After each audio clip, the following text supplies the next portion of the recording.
Do you feel a shiver up your spine from fear? Yes, it's another story from the Nightshade diary. You know what that means. Check under the bed and make sure no one or nothing is there. Is the closet door securely shut? Then leave your disbelief behind. Amp up your imagination and hang on tight for another ride into terror and mystery. And like all good horror stories, just imagine it's a dark and stormy night. And remember, screaming like a little girl is permitted.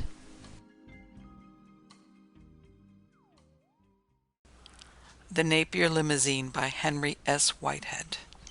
The nursemaid let go the handle of her perambulator, froze into an appearance of devastated horror, and screamed. Just what there might be about the sight of two gentlemen, dressed formally for the morning, stepping out of an impeccable town car upon the curbstone in front of number 12 Portman Terrace, one of an ultra-conservative long row of solid family mansions in London's residential West End. To throw their only beholder into such a state of sudden, horrified terror was a mystery. What drove home the startling implication that there was something rather dreadfully wrong made a benumbing little chill course devastatingly up and down my spine was the fact that I was one of them.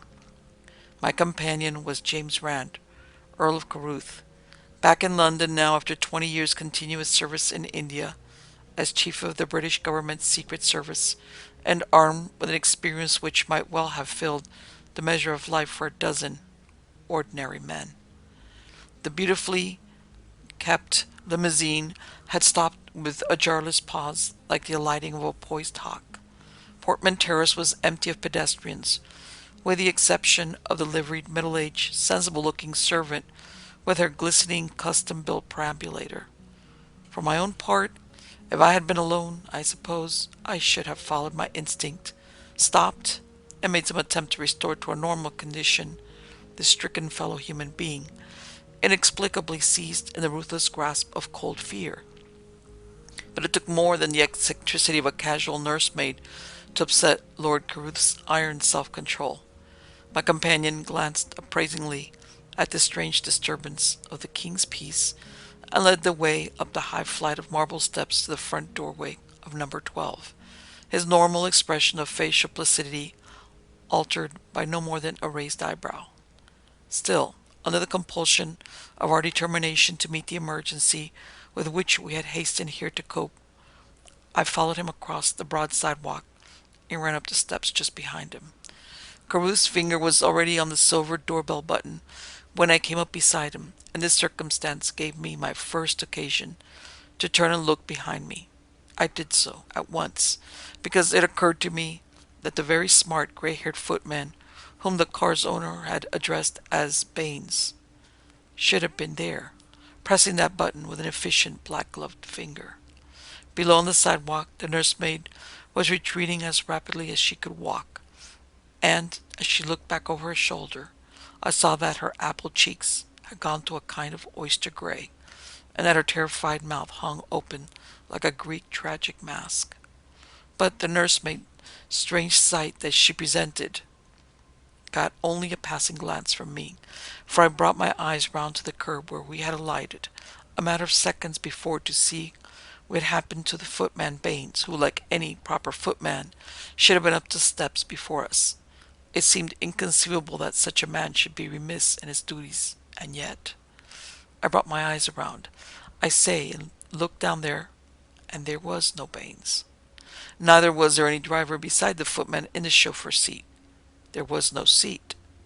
There was no car. The limousine, an old model Napier, was clean gone. The street in front of number 12 Portman Terrace was entirely empty and deserted.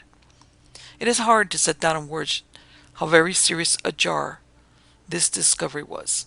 I knew that the car was still there before I turned around to look for Baines. I knew that because I had not heard the inevitable slight sounds made in starting, even by the most soundless of cars, under the ministrations of the most perfectly trained chauffeur such as ours, had shown himself to be on our ride from in front of St. Paul's Cathedral to Portman Terrace. There it was, that empty street, the agitated back of the rapidly retreating nursemaid receding into the distance. The car gone, chauffeur, footman, and all. My first sense of surprise rapidly mounted to the status of a slow shock. That car must be there. I could take my oath it had not started. It could not move off without some sound. It was unthinkable that I should not have heard it. Yet, it was not there. Number 12 Portman Terrace stands in its own grounds in the middle of a long block of solid houses. Starting with the absolute noiselessness, even a racing car could not have reached the corner, either corner, and to get to the nearer of the two corners, the car would have had to turn around. I looked up and down the broad, empty street in both directions. The Napier Limousine, unmistakable in its custom-built lines, somewhat old-fashioned, conspicuous, was simply not there.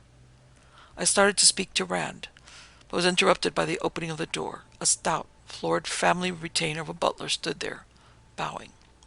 "The Earl of Carruth and Mr. Gerald Canevin," said Rand, reaching for his card case, "and it is imperative that we see Sir Harry Dacre immediately, in spite even of his possible orders that he is engaged." I followed Rand's motion from my card case mechanically, and produced a card. The butler benignly ushered us within. He took our coats and hats and sticks. He showed us into a small drawing room overlooking the square, just to the left of the entrance hall with its black marble paving. "I will take your names to Sir Harry at once, my lord," announced the butler urbanely, and disappeared up a wide flight of stairs.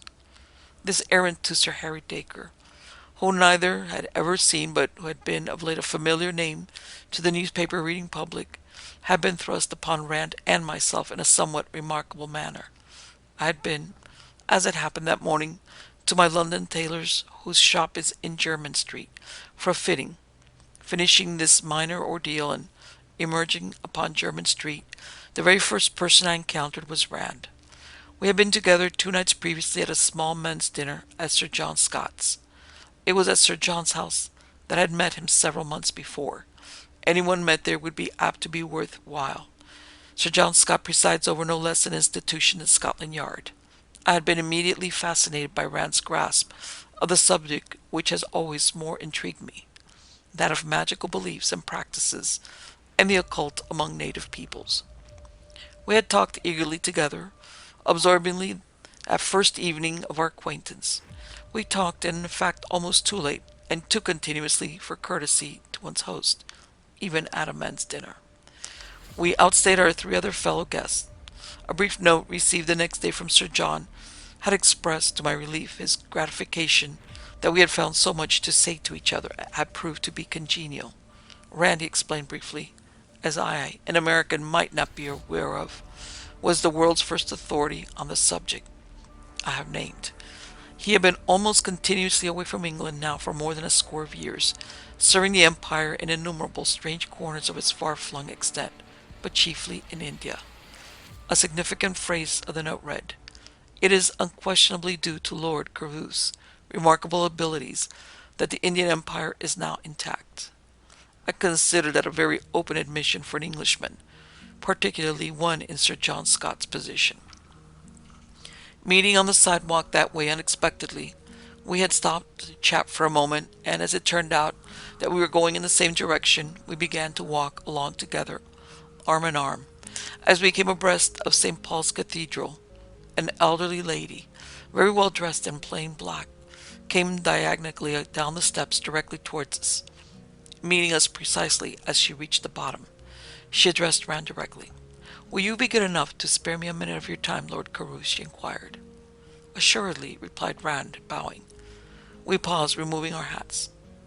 "It is a very pressing matter, or I should not have put you to this trouble," she said, in a beautiful, soft, modulated voice, in which was to be clearly discerned that unmistakable tone of a class born to rule through many generations, a tone of the utmost graciousness, but nevertheless attuned to command. She continued, "I beg that you will go at once to Sir Harry Dacre. It is number 12 Portman Terrace. My car is here at your disposal, gentlemen." She included me with a gracious glance. "It is an emergency, a very pressing affair. If you will start at once, you will perhaps be in time to save him." As she spoke, the lady, without seeming to do so consciously, was approaching the curbstone, edging, and we with her diagonally across the white pavement. At the curb, as I now observed, stood a very beautifully kept and well-appointed town car, a Napier of a dozen years ago model. The chauffeur, in a black livery, sat motionless at the wheel, a very smart-looking, alert, though elderly footman. His close-cropped hair was quite white, I observed, stood at rigid attention beside the tonneau door, a carriage rug impeccably folded into a perfect rectangle across his angular arm. The footman saluted, snapped open the door of the car, and we were inside and the lady speaking to us through the open door almost before we realized that we were doing. Her last words were significant and spoken with the utmost earnestness and conviction. "I pray God," said she, "that you may be in time, Lord Carruth. Sir Harry Dacre's Baines." This last she spoke very crisply, her words carrying an unmistakable undernote of urgency. The footman saluted again very smartly. He draped the rug with practiced skill across our four knees. The door was snicked to, and the old but beautifully appointed car, glistening with polish and good care, started almost simultaneously, the elderly footman snapping into his seat beside the chauffeur with an altogether surprising agility and coming into position there like a ramrod, his arms folded before him with stiff precision. Through London's traffic now sped the Napier as smoothly as a new car, the driving a very model of accuracy and sound form. It was plain that the unknown elderly lady was very well and promptly served. Not a single instant was lost, although there was no slightest feeling of being hurried, such as ordinarily communicates itself to a person riding in an automobile when the driver is urged for time. I glanced at Rand beside me. His ordinarily inscrutable lean face was slightly puckered, as though his mind were working hard. "Who was the lady?" I ventured to inquire. "That is what is puzzling me just now," returned Rand. "Frankly, I do not remember. And yet, at the same time, I'm quite sure I do know her, or know who she is. I simply cannot place her, although her face is familiar. She knew me clearly enough. It is very unusual for me to forget like that." In a surprisingly short time after our start on this strange drive, we had turned into Portman Terrace, stopped, had the door snapped open for us by the agile old footman, and were out on the sidewalk. My last glimpse of the equipage as a whole was the salute with which the footman dismissed us. Then the strange conduct of an otherwise commonplace nursemaid, to which I have alluded, took all my attention. The nursemaid acted in her crude manner, as nearly as I can manage to describe her motivation, precisely as though we had landed. The thought struck me even at that time, in front of her from nowhere, instead of having merely, as I have said, stepped to the curbstone beside her out of a very well-appointed town car. I could see that nursemaid now on the far side of the street, and at some distance as we sat in Sir Harry Dacre's small drawing-room through the large window which looked out upon Portman Terrace. I even got up and walked to the window for the purpose. She was now talking with animation to a policeman, a big fellow. I watched with very great interest. I could not, of course, because of the distance and through a closed window, hear what she was saying, but I could follow it almost as well as though I could, from her gestures and the expression on both their faces. The woman pantomimed the entire occurrence for the policeman, and I got it now from her point of view, very clearly and plainly. My first impression of her possible reason for having behaved so insanely was amply corroborated. She had been placidly wheeling her charge along the walk when plop, two gentlemen out of nowhere had suddenly stepped on the curb in front of her. She had of course screamed. The gentlemen had looked at her as though surprised. They had then gone up the steps of number 12, had rung and been admitted. These two visitors from Mars, or whatever they were now in Sir Harry Dacre's house. Hadn't the policeman better go and ring the bell and make sure that the silver was safe? The policeman, a respectable-looking middle-aged man, probably accustomed to the vagaries of nursemaids, and doubtless with womenfolk of his own, sought to reassure her. Finally, not succeeding very well, he shrugged, left her expostulating, and continued his dignified beat. Learning in this way what had come over the nursemaid failed to make the mystery any clearer, however, than it had for the policeman, who had had the advantage of hearing her words. I was intensely puzzled. I turned away from the window and addressed Rand. who had been sitting there waiting in complete silence. "Have you any idea what's wrong here?" said I. "Here in this house, I mean." "You've read the papers, of course," said Rand after a moment's consideration of my question. "I know young Dacre's got himself rather heavily involved." I replied, "It's one of those infatuation affairs, is it not? A woman, she turns out to be mixed up somehow with Goddard, the impresario or whatever he is. Isn't that about the case?" Rand nodded. "Yes. Apparently Goddard has him on toast. Rather a beast, that Goddard person. Goddard is not his name, by the way. A very clever person in the heavy blackmail line. The Yard has never been able to get anything on him, as you Americans put it. He has his various theatrical connections largely for a cover, but his real game is deeper and blacker. It is rumored in certain circles that Goddard has ground poor Dacre here down to the very last straw in his garret, made him sign over all his holdings, to avoid a show-up. Just how far he is committed with the Princess Lilia of the Gaieties, nobody seems to know, but that she is Goddard's wife, or at least that they are working together in close collusion, seems beyond question. That has not come out, of course. It is inside information."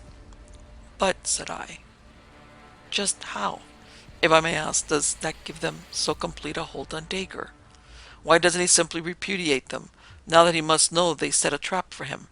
As nearly as I can figure it out, from what I've seen in the papers and what you have just now told me, it's nothing more or less than an old-fashioned attempt at blackmail. And besides, it had a certain amount of publicity already, hasn't it? Just what does Dacre stand to lose if Goddard does go to a showdown with him?" "The point is," explained Rand, "that Dacre is engaged to be married to one of the loveliest girls in England. If it should really come out that the Princess Lilia is Goddard's wife, that would be off entirely. Lord Ralston would make that distinction very emphatically. To a man of his known views, a fine young fellow like Dacre would be more or less entitled to what Roxton would call his fling. That would be typical, of course, British, to be expected. A well-to-do, unattached young man about town, and a lady from the Follies. Then the young blood really falls in love, drops his light of love, is very devoted, marries, settles down. But if the lady from the Folly turns out to be the wife of somebody as much in the public eye as Leighton Goddard, and the matter of merely discontinuing that sort of thing is complicated by a lawsuit brought by the outraged husband, you can see how ruinous it would be, can you not, Canevin? The more especially when one is dealing with one of those rather narrow, puritanical old hotty-toddies like Lord Roxton, who is so consciously upright that he positively creaks with piety when he gets up or sits down. He would never allow his daughter to marry Dacre under those circumstances. He's the president of the Evangelical League, a reformer. Incidentally, he is one of the richest men in England, has tremendously strong views on how people should behave, you know. And Dacre's financial affairs, his investments are to a considerable extent tied up with Lord Roxton's promotions and companies. This much of the background, though nothing whatever of the immediate urgency of the case which confronted us, we knew when the dignified butler returned with the announcement that Sir Harry Dacre would receive us at once. We followed the butler up a magnificent flight of stairs to the story above, and were shown into a kind of library office, from behind whose enormous mahogany desk a handsome young fellow of about 25 rose to receive us. Sir Harry Dacre said nothing whatever, and I observed that his drawn face was lined and ghastly, plainly enough from the effects of lack of sleep. It was obvious to me that Lord Carruth's name alone had secured us admittance. The man whose abilities had served to keep the Indian Empire intact could hardly be gainsaid by anyone of Sir Dacre's sort. Rand went straight to the desk, and without any ceremony picked up and pocketed a .38 caliber American automatic pistol which lay directly in front of Sir Harry Dacre's chair. "Perhaps you know I am accustomed to meeting emergencies halfway, sir," said Rand, bluntly but not unkindly. "I will not ask you to forgive an intrusion, Sir Harry. I am Carruth. This is Mr. Canevin, an American gentleman visiting in London." "Thanks," said young Dacre dully. I know you mean very well, Lord Carruth, and I appreciate your kindness in coming here. I've had the pleasure of reading Mr. Canevin's remarkable tales. He added, turning and bowing in my direction. We stood there, after that, in a momentary, tense, and indeed slightly strained silence.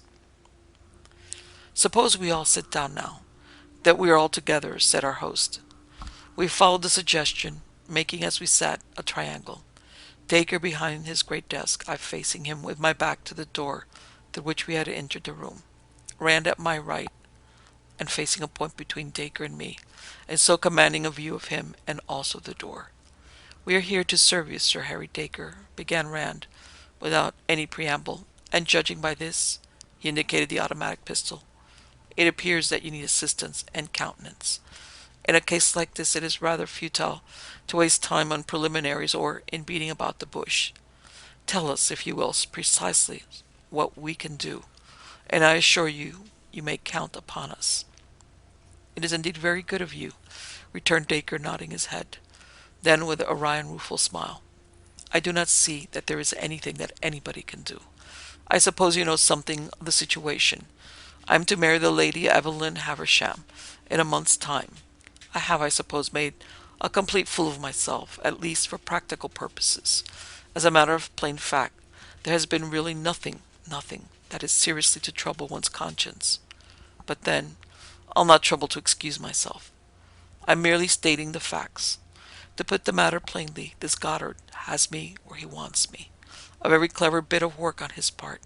Here are the freeholds of every bit of property I own, piled up in front of me on this desk. He's coming for them this morning, 11. Should be here now.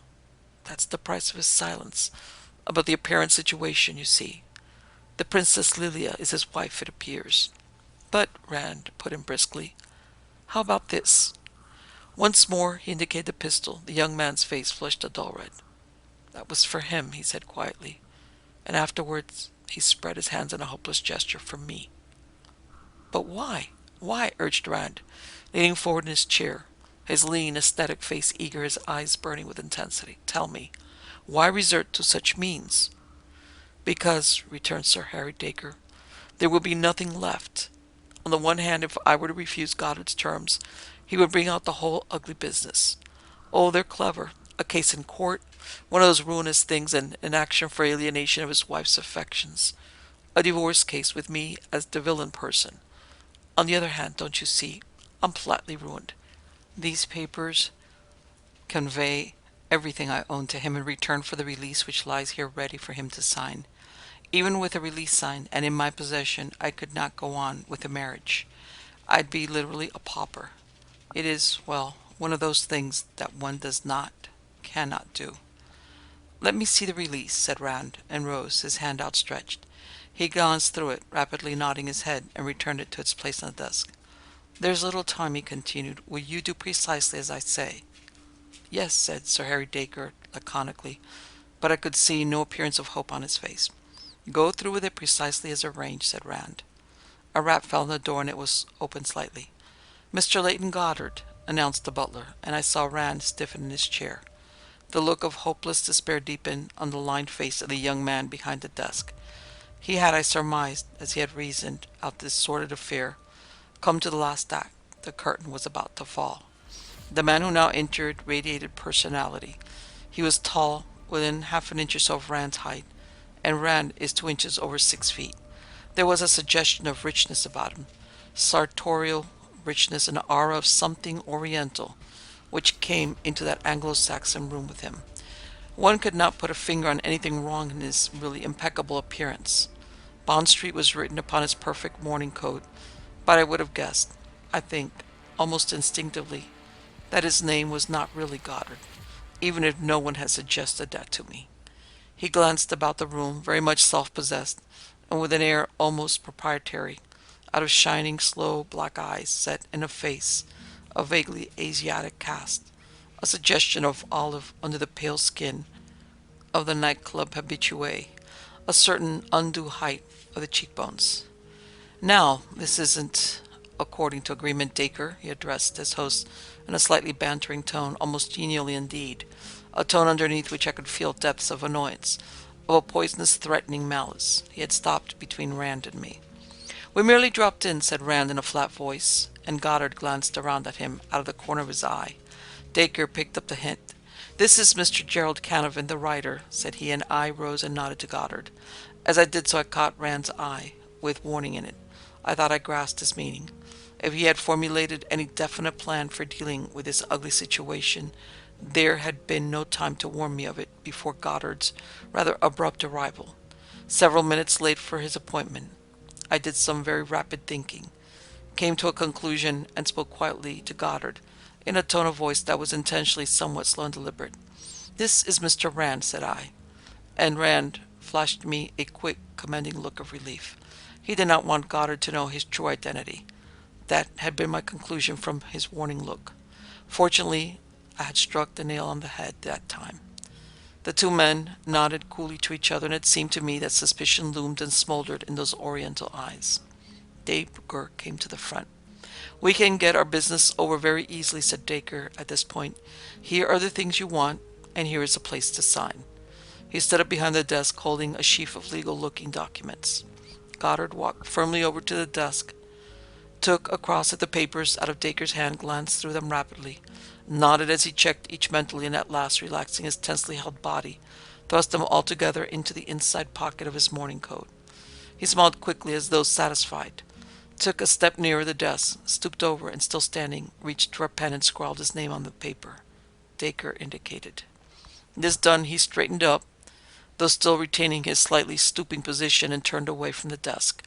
I was watching him narrowly, and so too, I knew, was Rand. Triumphant satisfaction was writ large on his unpleasant face, but that look was quickly dissipated. He turned away from the desk at last and met Rand facing him. Dacre's pistol pointed straight at his heart. I, standing now behind Goddard, could look straight into Rand's face, and I do not care ever to have to look into such an expression of rigid determination and complete, utter self-confidence, beyond any weapon pointed in my direction. "You will take those deeds out of your pocket, Wertheimer," said Rand, in a deadly cold, quiet voice, "and drop them on the floor. Then you will go out of here without any further parley. Otherwise, I shall take them from you, if necessary, kill you as you stand there. Arrange the matter with Downing Street this afternoon, and so rid the world of a very annoying scoundrel. I am the Earl of Carruth. I came here without Dacre's knowledge to deal with this situation. What you have to decide rather quickly is whether you will go on living on what you have already stolen, without this of Dacre's, or whether you will put me to the inconvenience of removing you." From my position, I could not, of course, see Goddard's or Wertheimer's face, but I did observe the telltale hunching of a shoulder, and cried out in time to warn Rand. But Rand needed no warning, as it happened. He met the rush of the big man with his disengaged hand, now a fist, and Wertheimer, catching that iron fist on the precise point of the chin, slithered to the floor, entirely harmless for the time being. Rand looked down at the sprawled body, then walked over to the desk and laid the automatic pistol down in the place from which he had picked it up. Then, returning to the prostrate Wertheimer, he knelt beside him and removed the packet of deeds from the man's pocket. He rose, returned to the desk, and handed them to young Dacre, who, during the few seconds occupied by all these occurrences, had remained standing silent and collected behind his desk. "The transaction, of course, was illegal," remarked Rand, looking down at the crumpled torso of Wertheimer. "You need have no compunction whatever, Dacre, my dear fellow, in retaining the release which he signed. Goddard is not his name, of course, but I imagine that fact would have no bearing upon the efficacy of the release. He has gone under that name and is thoroughly identified with it here in London. Sir John Scott informs me for the past 4 or 5 years. You heard me call him Wertheimer, but even that is not his real name. He is a Turk, and his right name is Abdullah Khan ben Mashpat. However, he was a German spy during the war, and in Berlin he is very well known as Wertheimer. I think I may say that you are now quite free from the complication which was distressing you." It was a very subdued Goddard, Wertheimer ben Mashpat, who left the house a quarter of an hour later, after a few crisply spoken words of warning from Rand. And it was a correspondingly jubilant young man who besieged Rand with his reiterated thanks. Sir Harry Dacre was indeed almost beside himself. In the stimulating grip of a tremendous reaction such as he had just experienced, a man's everyday composure is apt to go to the winds. This unexpected release from his overpowering difficulties, which Rand's intervention had brought about, had for the time being caused Sir Harry Dacre to seem like a different person. There had not been any statements in the newspapers of sufficiently definite nature to injure his cause with his future wife or with his future father-in-law, the austere Lord Roxton. And now, as Rand took care to assure him there would be no further press comment, the situation seemed entirely cleared up. Young Dacre, looking years younger, with the lines of harassment and care almost visibly fading out of his face under the simulation of his new freedom and the natural resiliency of his youth, would be quite all right again after a proper night's rest. He confessed to us that it was the best part of a week since he had so much slept. His gratitude knew no bounds. It was almost effusive and really very touching. He pressed us to remain for luncheon. This we declined, but we could not very well refuse his request that we should have a scotch and soda with him. While this refreshment was being brought by the butler, Rand stepped around to the other side of the desk and picked up a framed photograph which stood upon it. "And who, if I may venture to ask, is this?" he inquired. "It was my mother's sister, the Lady Mary Grosvenor," said young Dacre. "You may remember her, perhaps. It was she, you know, who organized the Red Cross at the beginning of the war. I was only a little chap of 7 or 8 then." He took the photograph from Rand and stood looking at it with an expression of the deepest affection. "A wonderful woman," he added, "and the best friend I ever had, Lord Carruth. She took me into her house here when I was a tiny little youngster. My own mother died when I was 4. The house came to me in her will 8 years later. Dear Aunt Mary. Her kindness and goodness never failed.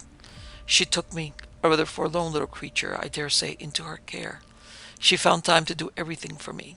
She was a woman of manifold interest and activities, as you may remember, Lord Carruth, and even high in the councils of the great, the affairs of the empire.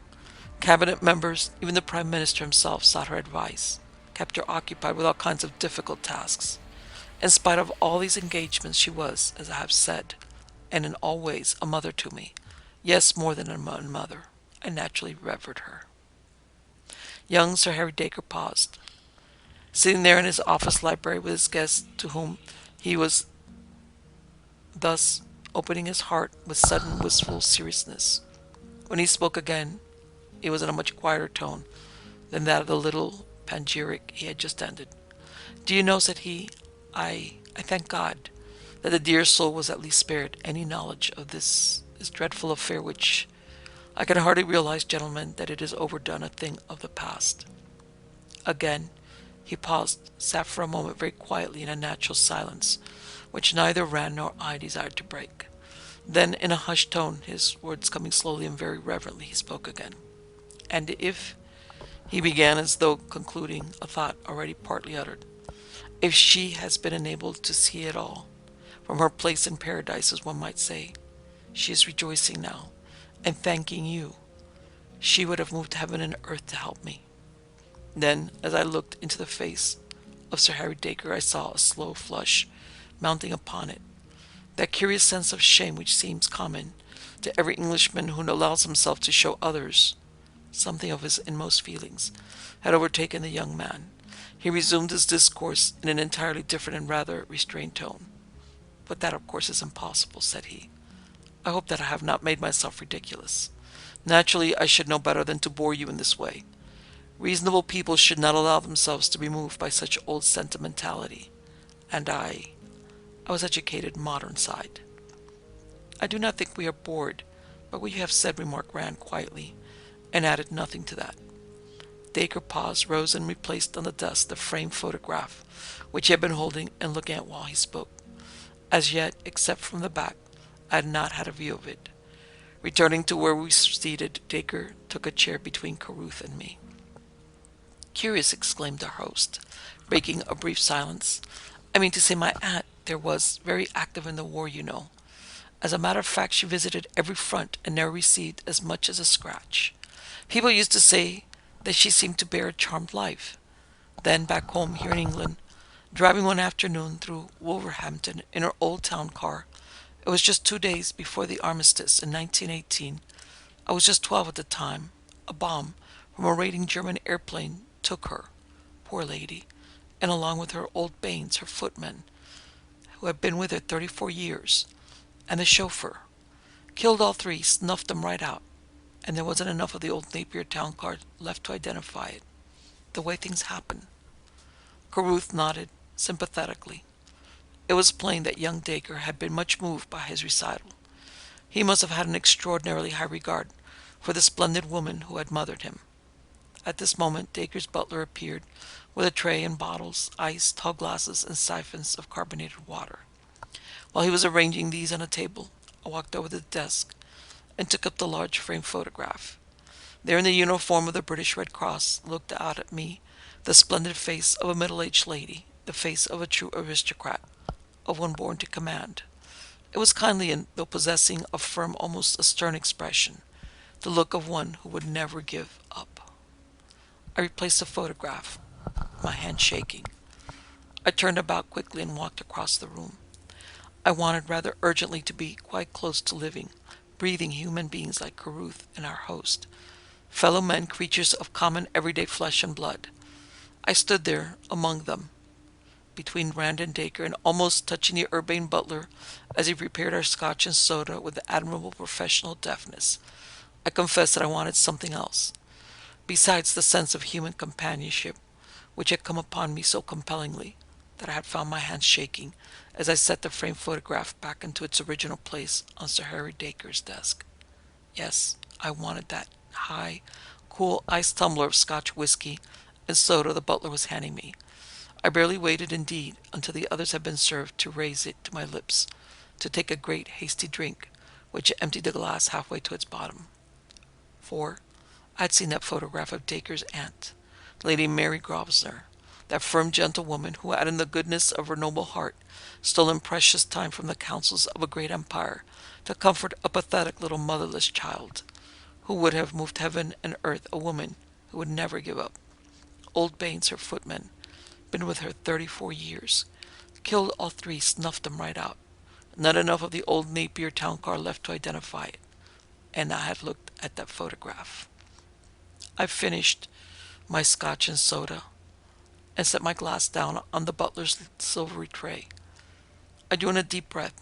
I was coming back satisfactorily to something like normal. I raised my eyes and looked over at Rand. It had just occurred to me that he too was now aware of the identity of the lady who had sent us here in that old Napier with the two perfectly trained servants in its driving seat to save Sir Harry Dacre. Rand had seen the photograph too, well before I had picked it up and looked at it. I found quite as usual the facial expression of the man who had held the Indian Empire together resolutely for 20 years, the man who had learned that iron composure, facing courageously all forms of death, and worse than death in the far, primitive places of the earth, places where transcendent evil goes hand in hand with ancient civilizations. Even as I looked, James Rand, Lord Carruth, was turning to our host and addressed him in his firm, courteous, even voice. I take it that, with Mr. Canevin to corroborate what I would say, speaking as an eyewitness, you would accept my word of honor, would you not, Dacre? Young Dacre stared at him, almost gulped with surprise when he replied to so unusual a question. Of course, Lord Carruth. Certainly, sir, your word of honor. Mr. Canevin to cooperate. Of course, such a thing would not be necessary, sir. Good heavens. Of course I believe anything you chose to say, sir, like the gospel itself. Well then, said Rand, smiling gravely, if it is agreeable to Mr. Canevin, I think we shall change our minds and remain to luncheon with you. There's something I think you should know. And the period of luncheon will just give us time to tell you the circumstances behind our arrival here at about the right time for our business this morning. Rand looked over at me, and I nodded eagerly. Splendid, said Sir Harry Dacre, rising slightly and ringing the bell for the butler. I had, of course, been awfully keen to know about that. Hardly cared to ask you, you know. My reason for suggesting that we will tell you, said Rand gravely, goes rather deeper than merely satisfying a very reasonable curiosity. If by doing so we can accomplish what I have in mind, It will be, my dear fellow, more important service in your behalf than reading you of that Wertheimer. The butler came in, and our host ordered the places set, then very soberly inquired, "What, sir, if I may venture to ask, is the nature of that service?" Rand answered, only after a long and thoughtful interval. "It may seem to you a rather odd answer, Dacre. I want to clear up in your mind forever the truth of what the religion we hold in common, the religion of our ancient Anglican Church here in England, teaches us about the souls in paradise."